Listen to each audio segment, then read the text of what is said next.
Because I got to tell you the truth, folks. I got to tell you the truth. When it comes to bullshit, big time, major league bullshit, you have to stand in awe of the all-time champion of false promises and exaggerated claims, religion. No contest. No contest. Religion easily has the greatest bullshit story ever told.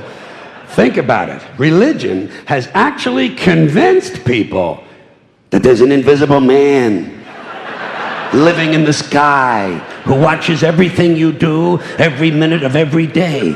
And the invisible man has a special list of 10 things he does not want you to do. And if you do any of these 10 things, he has a special place full of fire and smoke and burning and torture and anguish where he will send you to live and suffer and burn and choke and scream and cry forever and ever till the end of time. But he loves you.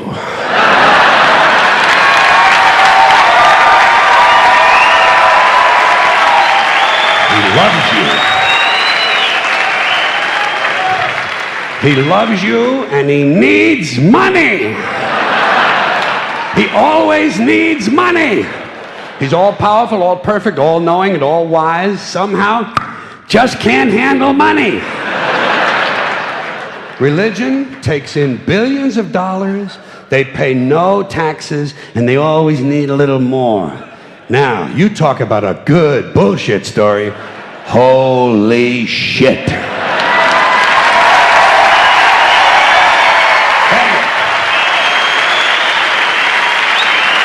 Thank you.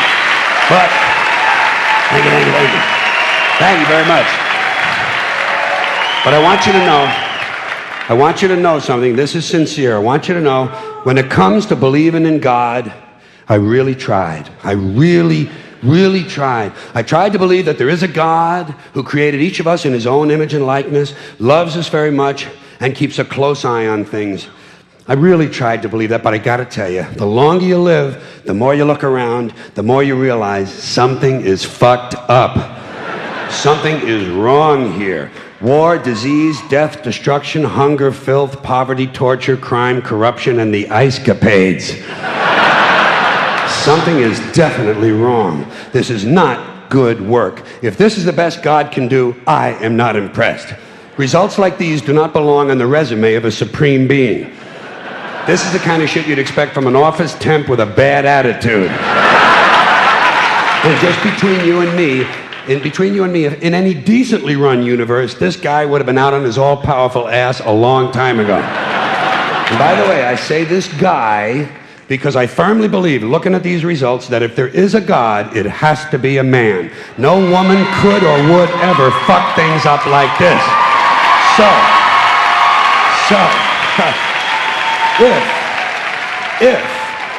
If there is a God, if there is, I think most reasonable people might agree that he's at least incompetent and maybe, just maybe, doesn't give a shit.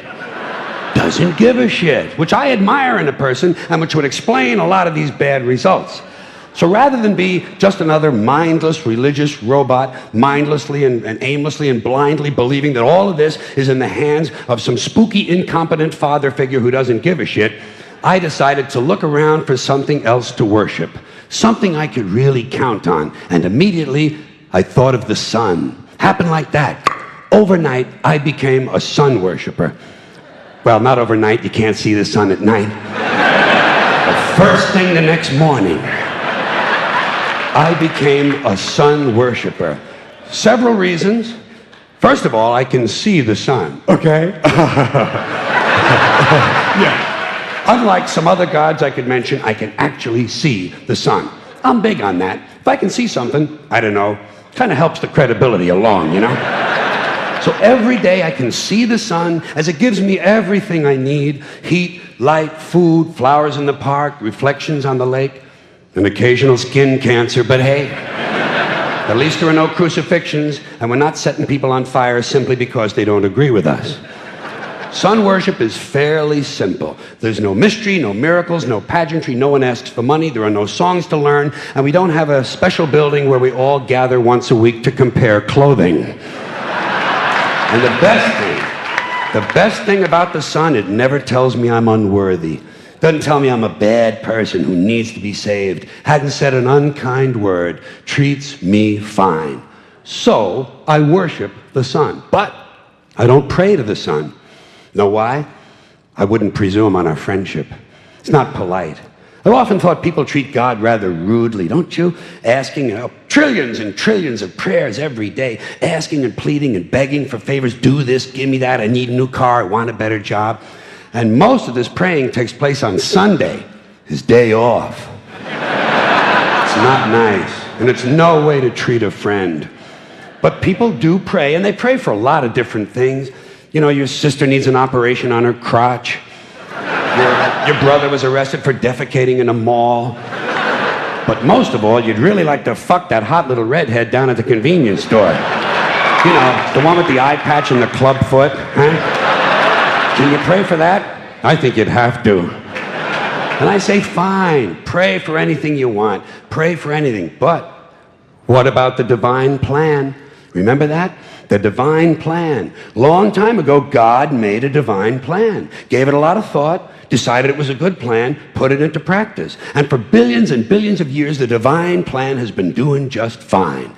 Now you come along and pray for something. Well, suppose the thing you want isn't in God's divine plan. What do you want him to do? Change his plan? Just for you? Doesn't it seem a little arrogant? It's a divine plan.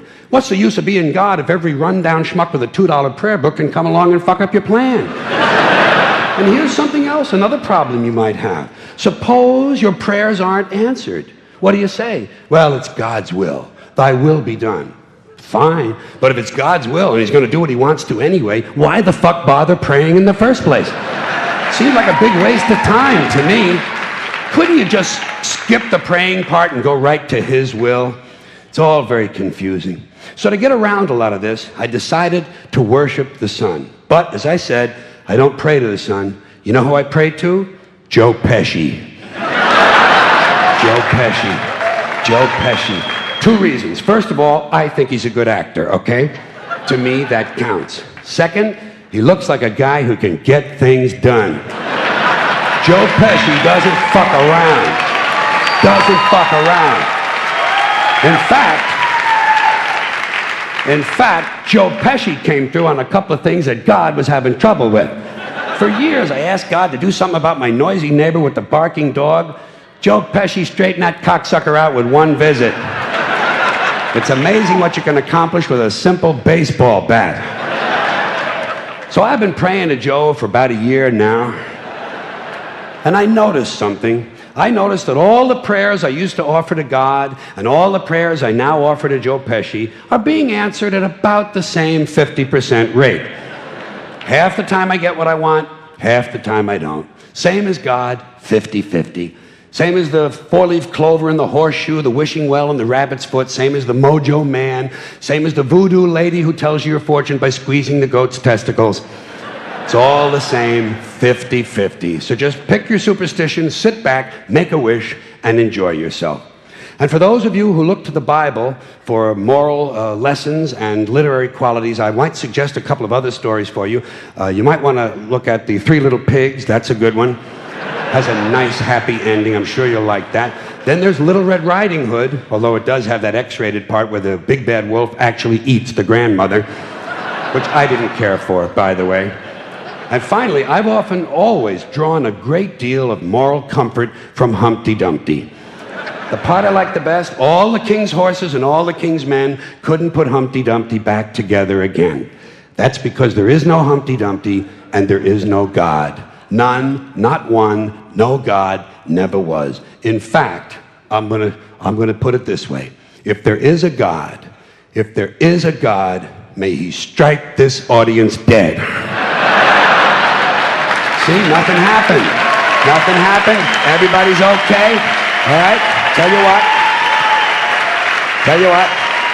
I'll raise the stakes. I'll raise the stakes a little bit. If there is a God, may he strike me dead. See? Nothing happened. Oh, wait. Got a little cramp in my leg. And my balls hurt.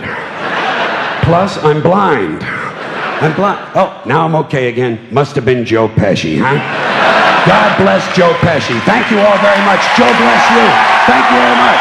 I appreciate it.